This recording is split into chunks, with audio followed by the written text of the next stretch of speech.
नमस्कार साथियों, आप सभी का स्वागत है आपके अपने चैनल इंदौलजी में। तो दोस्तों, जैसा कि हमने आपको बताया था कि जनरल एप्टीट्यूड के क्वेश्चंस दोस्तों हम डिस्कस करेंगे, वो भी टॉपिक वाइज। तो दोस्तों इसमें हम लेकर आए हैं आपके लिए करंट अफेयर की क्लास। तो दोस्तों इसमें भी हम टॉपिक वाइज करेंगे, जैसे कि राष्ट्रीय अंतर्राष्ट्रीय न्यूज, अर्थव्यवस्था, इस तरीके से बताया था वैसे ही दोस्तों हम करते हुए चलेंगे। तो बस आप वीडियो को दोस्तों पूरा देखें और हर एक क्वेश्चन का आंसर दें, और नोट करना चाहें तो नोट भी कर सकते हैं। और चैनल पर पहली बार आए हैं तो दोस्तों चैनल को सब्सक्राइब जरूर कर लें और अपने सभी दोस्तों में शेयर करें। तो दोस्तों क्वेश्चन पढ़ते हैं। क्वेश्चन क्या दिया हुआ है कि निम्नलिखित में से किस शहर ने 4 से 7 दिसंबर 2022 तक भारत में पहली G20 शेरपा बैठक की मेजबानी की। शेरपा बैठक की, G20 शेरपा बैठक की मेजबानी की। बेंगलुरु, मुंबई, उदयपुर, अहमदाबाद। तो दोस्तों अब आपको बताना इसका सही आंसर क्या हो जाएगा। तो दोस्तों इसका जो सही आंसर है वो हो जाएगा आपका ऑप्शन सी, उदयपुर। कौन सा हो जाएगा दोस्तों? ऑप्शन सी, उदयपुर इसका बिल्कुल राइट आंसर हो जाएगा। तो अब दोस्तों चलते हैं फिर हम नेक्स्ट क्वेश्चन पर। तो क्वेश्चन दिया हुआ है कि निम्नलिखित में से किस राज्य सरकार ने हाल ही में अम्लान यानी कि अनीमिया मुक्त लाख अभियान कार्यक्रम शुरू किया है? उड़ीसा, गुजरात, महाराष्ट्र, आंध्र प्रदेश। तो दोस्तों अब आपको बताना है इसका सही आंसर क्या हो जाएगा। तो दोस्तों बताएं इसका सही आंसर क्या हुआ। तो इसका सही आंसर हो जाएगा दोस्तों उड़ीसा। किसने किया है दोस्तों? उड़ीसा ने ये शुरू किया है अम्लान यानी कि अनीमिया मुक्त लाख अभियान। तो चलते हैं दोस्तों नेक्स्ट क्वेश्चन पर। तो क्वेश्चन दिया हुआ है invest Karnataka global investors meet के उद्घाटन समारोह को किसने संबोधित किया? द्रौपदी मुर्मू, जगदीप धनखड़, नरेंद्र मोदी, अमित शाह। तो दोस्तों आप बताएं इसका सही आंसर क्या हो जाएगा। तो दोस्तों इसका सही आंसर है वो हो जाएगा नरेंद्र मोदी, जो कि प्रधानमंत्री हैं दोस्तों, द्रौपदी मुर्मू जो कि राष्ट्रपति हैं, जगदीप धनखड़ जो कि दोस्तों वाइस प्रेसिडेंट हैं यानी कि उपराष्ट्रपति, अमित शाह जो कि गृह मंत्री हैं। तो चलते हैं दोस्तों नेक्स्ट क्वेश्चन पर। तो क्वेश्चन दिया हुआ है कि महाकाल की यह नगरी जल्द ही विश्व की पहली वैदिक घड़ी का दावा करेगी जो सूर्य की स्थिति के साथ समन्वयित होगी। दोस्तों अब आप बताएं इसका सही आंसर क्या हो जाएगा। पुरी, उज्जैन, इंदौर, नासिक। दोस्तों बताएं अब इसका सही आंसर क्या हो जाएगा। तो दोस्तों इसका सही आंसर हो जाएगा ऑप्शन बी, उज्जैन। क्या हो जाएगा दोस्तों? Option B, Ujjain. तो चलते हैं हम नेक्स्ट क्वेश्चन पर। तो दोस्तों क्वेश्चन दिया हुआ है निम्नलिखित में से किस राज्य ने सभी विभागों के वास्तविक समय के डाटा और प्रमुख योजनाओं पर लिए गए निर्णयों तक पहुंचने के लिए सीएम डैशबोर्ड लॉन्च किया? सीएम डैशबोर्ड लॉन्च किया। तो दोस्तों आपको ये चीज़ याद रखनी है, सीएम डैशबोर्ड किसने लॉन्च किया है? उत्तर प्रदेश, हरियाणा, गुजरात, राजस्थान। दोस्तों बताएं अब इसका सही आंसर क्या हो जाएगा। सीएम डैशबोर्ड दोस्तों किसने लॉन्च किया है? हरियाणा सरकार ने, यानी कि ऑप्शन बी दोस्तों हरियाणा। तो चलते हैं हम नेक्स्ट क्वेश्चन पर। तो दोस्तों क्वेश्चन दिया हुआ है कि उत्तर प्रदेश सरकार का लक्ष्य भारत के सबसे बड़े तीर्थ स्थलों में से एक मथुरा वृंदावन को किस वर्ष तक शुद्ध शून्य कार्बन उत्सर्जन पर्यटन स्थल बनाना है? 2031, 2032, 2038, 2041। तो दोस्तों अब आपको बताना इसका सही आंसर क्या हो जाएगा। तो दोस्तों इसका सही आंसर हो जाएगा आपका 2041 तक। कब तक? 2041 तक। तो चलते हैं नेक्स्ट क्वेश्चन पर। तो दोस्तों क्वेश्चन दिया हुआ है क्यूएस एशिया यूनिवर्सिटी रैंकिंग 2023 के अनुसार दक्षिणी एशिया में सबसे अच्छा शैक्षिक शिक्षा कौन सा है? IIT Bombay, IIT Kharagpur, IIT Kanpur, IIT Roorkee. तो दोस्तों अब आप बताएं इसका सही आंसर क्या हो जाएगा। तो दोस्तों इसका सही आंसर हो जाएगा आईआईटी बॉम्बे। क्या हो जाएगा दोस्तों? आईआईटी बॉम्बे। तो चलते हैं नेक्स्ट क्वेश्चन पर। दोस्तों क्वेश्चन दिया हुआ है किस राज्य ने गौतम बुद्ध विश्वविद्यालय में यूनेस्को भारत अफ्रीका हैकाथन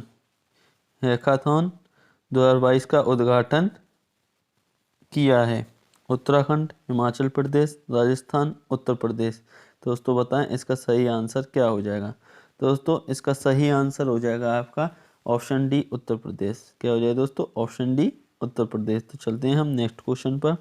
तो क्वेश्चन दिया हुआ है कि निम्नलिखित में से वाराणसी में आयोजित तमिल संगम का उद्देश्य क्या है? संगीतकारों और कलाकारों को अपने संबंधित विषयों में अपनी विशेषज्ञता का आदान प्रदान करना। ऑप्शन भी दिया हुआ है कि ज्ञान, संस्कृति और सर्वोत्तम प्रथाओं के आदान प्रदान के लिए एक मंच प्रदान करना। देश के दक्षिण भाग के लोगों को योग का ज्ञान प्राप्त करने की अनुमति देना। दक्षिण के लोगों को उत्तरी भारत में सभी तीर्थ स्थलों का पता लगाने की अनुमति देना। तो दोस्तों अब आपको बताना है इसका सही आंसर क्या हो जाएगा। दोस्तों बताएं इसका सही आंसर क्या होगा। तो दोस्तों इसका सही आंसर हो जाएगा आपका ऑप्शन बी। कौन सा हो जाएगा दोस्तों? ऑप्शन बी इसका सही आंसर हो जाएगा, यानी कि ज्ञान, संस्कृति और सर्वोत्तम प्रथाओं के आदान प्रदान के लिए एक मंच प्रदान करना। तो दोस्तों चलते हैं फिर हम नेक्स्ट क्वेश्चन पर। तो क्वेश्चन दिया हुआ है कि नेटवर्क रेडीनेस इंडेक्स 2022 पर भारत की रैंक क्या है? नेटवर्क रेडीनेस इंडेक्स 21वीं, 27वीं, 60वीं, 61वीं। दोस्तों बताएं अब इसका सही आंसर क्या हो जाएगा। दोस्तों इसका सही आंसर हो जाएगा 61वीं। कौन सी है? 61वीं हो जाएगी। तो चलते हैं दोस्तों नेक्स्ट क्वेश्चन पर। तो क्वेश्चन दिया हुआ है किस राज्य सरकार ने हाल ही में बच्चों के लिए आरंभ राज्य नीति 2022 शुरू की है? पश्चिम बंगाल, झारखंड, छत्तीसगढ़, उड़ीसा। दोस्तों बताएं अब इसका सही आंसर क्या हो जाएगा। दोस्तों इसका सही आंसर हो जाएगा आपका ऑप्शन डी, उड़ीसा। क्या हो जाएगा दोस्तों? ऑप्शन डी, उड़ीसा इसका सही आंसर है, जिसने दोस्तों आरंभ राज्य नीति 2022 शुरू की है। तो चलते हैं दोस्तों नेक्स्ट क्वेश्चन पर।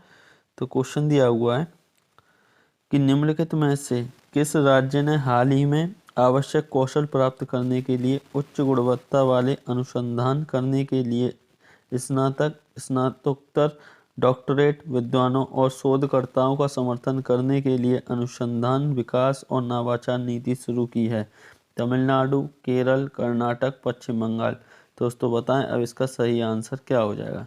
दोस्तों इसका सही आंसर हो जाएगा आपका, ऑप्शन आपने पढ़ लिए, तमिलनाडु, केरल, कर्नाटक, पश्चिम। तो इसका सही आंसर हो जाएगा ऑप्शन सी, कर्नाटक। क्या हो जाएगा? Option C, Karnataka. तो चलते हैं हम नेक्स्ट क्वेश्चन पर। तो क्वेश्चन दिया हुआ है निम्नलिखित में से किसने घर लॉन्च किया? यानी दोस्तों GHAR। तो ऑप्शन है राष्ट्रीय महिला आयोग, राष्ट्रीय बाल विकास संरक्षण आयोग, ग्रामीण विकास विभाग, राष्ट्रीय शहरी मामलों का संस्थान। दोस्तों अब आपको बताना है इसका सही आंसर क्या हो जाएगा।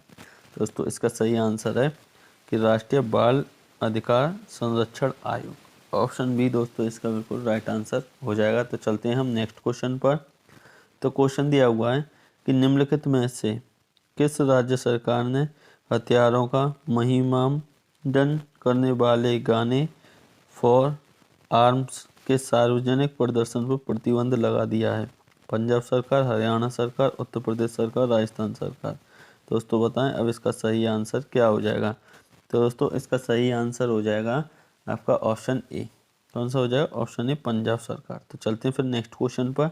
तो क्वेश्चन दिया हुआ है कि मध्य प्रदेश और छत्तीसगढ़ के कृषि विज्ञान केंद्रों की 29वीं क्षेत्रीय कार्यशाला कहाँ आयोजित की गई थी? इंदौर मध्य प्रदेश, मुरैना मध्य प्रदेश, मरवाही छत्तीसगढ़, बिलासपुर छत्तीसगढ़। दोस्तों बताएं अब इसका सही आंसर क्या हो जाएगा। तो इसका सही आंसर हो जाएगा दोस्तों option B, Morena Madhya Pradesh. Option B. तो चलते हैं नेक्स्ट क्वेश्चन पर। तो क्वेश्चन दिया हुआ है कि निम्नलिखित में से किस राज्य ने हाल ही में राज्य को धार्मिक और आध्यात्मिक यात्रा केंद्र बनाने के लिए एक नई पर्यटन नीति पारित की है? उत्तराखंड, हिमाचल प्रदेश, उत्तर प्रदेश, कर्नाटक। दोस्तों बताएं इसका सही आंसर क्या हो जाएगा।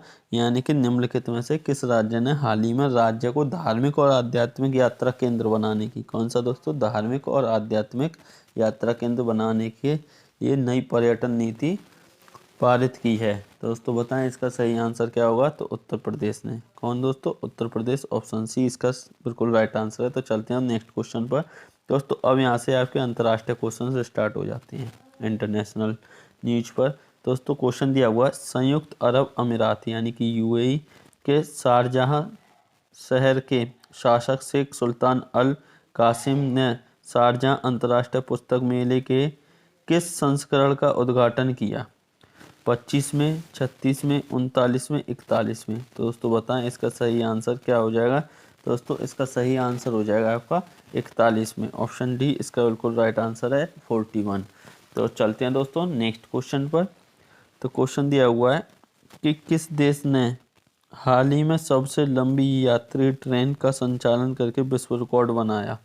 सबसे लंबी यात्री ट्रेन का संचालन करके विश्व रिकॉर्ड बनाया। जापान, स्विट्जरलैंड, स्पेन, चीन। दोस्तों बताएं इसका सही आंसर क्या हो जाएगा? दोस्तों इसका सही आंसर हो जाएगा स्विट्जरलैंड, ऑप्शन बी।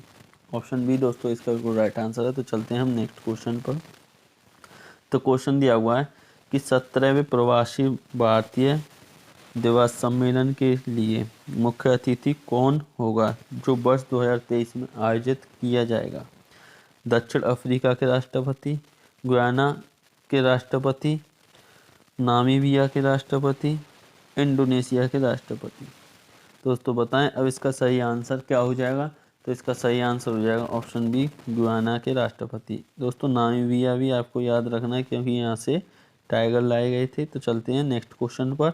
तो क्वेश्चन है निम्नलिखित में से कौन इजराइल का नया प्रधानमंत्री बनने के लिए तैयार है? निम्नलिखित में से कौन इजराइल का नया प्रधानमंत्री बनने के लिए तैयार है? ऑप्शन पढ़ें दोस्तों। मोशे सेयर्ट, बेंजामिन नेतन्याहू, लेवी एस्कॉल, बराक ओलमर्ट। तो दोस्तों बताएं अब इसका सही आंसर क्या हो जाएगा? तो दोस्तों इसका सही आंसर हो जाएगा आपका ऑप्शन बी, बेंजामिन नेतन्याहू। तो चलते हैं नेक्स्ट क्वेश्चन पर। तो क्वेश्चन दिया हुआ है नेपाल में प्रधानमंत्री अपने गृह जिले दा डेल दुरा से लगातार 7वीं बार निर्वाचित हुए हैं।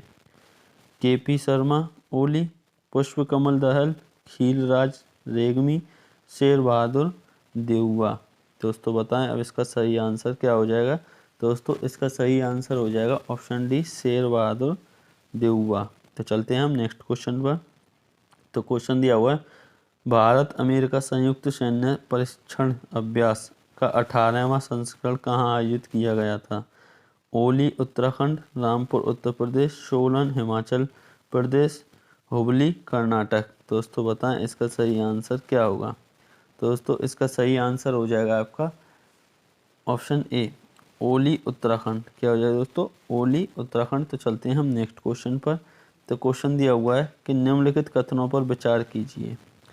पहला कथन है दोस्तों GPAI जिम्मेदार और मानव केंद्रित विकास और आर्टिफिशियल इंटेलिजेंस के उपयोग का समर्थन करने के लिए एक अंतर्राष्ट्रीय पहल है। GPAI G20 के सदस्य देशों का एक समूह है। उपरोक्त में से कौन सा से कथन सही है? केवल एक, केवल दो, दोनों एक और दो, ना तो एक ना ही दो। दोस्तों अब आपको बताना है इसका सही आंसर क्या हो जाएगा। तो दोस्तों बताएं इसका सही आंसर क्या हो जाएगा? तो दोस्तों इसका सही आंसर हो जाएगा केवल एक कथन सही है। तो चलते हैं हम नेक्स्ट क्वेश्चन पर। तो क्वेश्चन दिया हुआ है भारत ने संयुक्त राष्ट्र में अंतर्राष्ट्रीय बाजार वर्ष 2023 का प्रस्ताव कब रखा? वर्ष 2016, वर्ष 2015, वर्ष 2018, वर्ष 2014। दोस्तों बताएं अब इसका सही आंसर क्या हो जाएगा? तो दोस्तों इसका सही आंसर हो जाएगा आपका ऑप्शन सी, वर्ष 2018। तो चलते हैं हम नेक्स्ट क्वेश्चन पर। यानी अंतर्राष्ट्रीय बाजार वर्ष 2023 का प्रस्ताव दोस्तों कब रखा गया था? वर्ष 2018। तो चलते हैं हम नेक्स्ट क्वेश्चन पर। तो क्वेश्चन दिया हुआ क्वेश्चन नंबर 25 कि निम्नलिखित में से किसने 19वें आसियान भारत शिखर सम्मेलन में भारतीय प्रतिनिधिमंडल का नेतृत्व किया? उपराष्ट्रपति जगदीप धनखड़, केंद्रीय गृह मंत्री अमित शाह, गुजरात के राज्यपाल आचार्य देवव्रत, विदेश मंत्री एस जयशंकर। दोस्तों बताएं अब इसका सही आंसर क्या हो जाएगा? तो दोस्तों इसका सही आंसर हो जाएगा उपराष्ट्रपति जगदीप धनखड़। उपराष्ट्रपति जगदीप धनखड़। तो दोस्तों चलते हैं नेक्स्ट क्वेश्चन पर। तो क्वेश्चन दिया हुआ है निम्नलिखित कथनों पर विचार कीजिए। इंडियन ऑयल कॉरपोरेशन द्वारा COP27 में इंडियन पवेलियन में इंडियन ऑयल की टिकाऊ पहल का विवरण दिया गया। वर्ष 2050 तक नेट जीरो प्राप्त करने का मिशन 2050 परिदृश्य द्वारा शुद्ध शून्य उत्सर्जन द्वारा निर्देशित। तो दोस्तों अब आपको बताना है कौन सा इसमें सही हो जाएगा। केवल एक, केवल दो, केवल यानी कि दोनों, एक और दो, ना तो एक और ना ही दोनों, ना तो दूसरा। अब दोस्तों आपको बताना है इसका सही आंसर क्या हो जाएगा। दोबारा पढ़ सकते हैं दोस्तों, आपके सामने ये ऑप्शन दिए हुए हैं, क्वेश्चन पॉइंट दिए हुए हैं दोस्तों, कथन।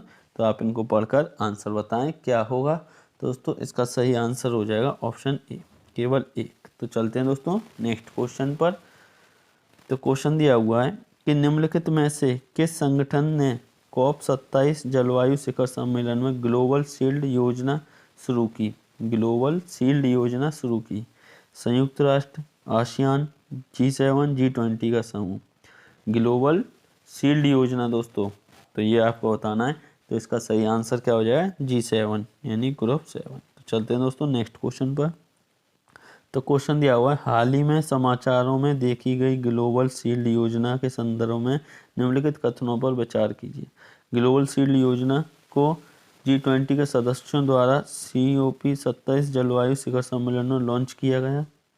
और पढ़ते हैं दोस्तों, इस योजना का उद्देश्य बाढ़, सूखा और तूफान जैसी जलवायु आपदाओं से पीड़ित देशों को धन प्रदान करना। दोस्तों अब आपको बताना इसका सही आंसर क्या हो जाएगा। केवल एक, केवल दो, दोनों एक और दो, ना तो एक ना ही दोनों। तो दोस्तों अभी हम देखें तो ये वाला देखें यहाँ पर, ये तो दोस्तों अभी हमने ऊपर पढ़ा था G20 ने नहीं, G7 ने इसको योजना को G7 के सदस्यों द्वारा उसमें शामिल लॉन्च किया गया है दोस्तों। तो ये तो गलत हो गया, तो इसका मतलब दूसरा वाला दोस्तों कथन सही है, तो बी वाला बिल्कुल राइट हो जाएगा।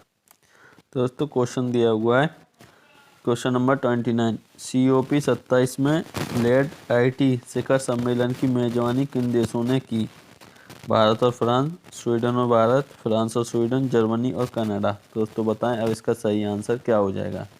तो दोस्तों इसका सही आंसर हो जाएगा ऑप्शन बी, स्वीडन और भारत। स्वीडन और भारत। तो चलते हैं नेक्स्ट क्वेश्चन पर। तो क्वेश्चन दिया हुआ है कि पहली विश्व मीडिया कांग्रेस कहाँ आयोजित की गई थी। अबू धाबी, संयुक्त अरब अमीरात, मार्सिले, फ्रांस, वैंकूवर, कनाडा, नई दिल्ली, भारत। दोस्तों अब आपको बताना इसका सही आंसर क्या हो जाएगा। तो दोस्तों इसका सही आंसर हो जाएगा आपका ऑप्शन ए, अबू धाबी, संयुक्त अरब अमीरात। दोस्तों यहाँ पर आपके ये 30 क्वेश्चंस हो जाते हैं नेशनल और इंटरनेशनल जो भी करंट अफेयर है दोस्तों इससे रिलेटेड। तो अब आपको दोस्तों और इससे आगे मिलेगा, जैसे कि इकोनॉमी से, अर्थशास्त्र से, बैंकिंग से दोस्तों रिलेटेड मिलेंगे क्वेश्चंस। तो इसी तरीके से दोस्तों आपको ये डेली क्लास मिलती, तो दोस्तों ऐसे ही आपको ये डेली मिलती रहेगी। तो वीडियो को ज़्यादा से ज़्यादा लोग तक शेयर करें और चैनल सब्सक्राइब नहीं किया तो चैनल को सब्सक्राइब कर लें। Thank you, all the best.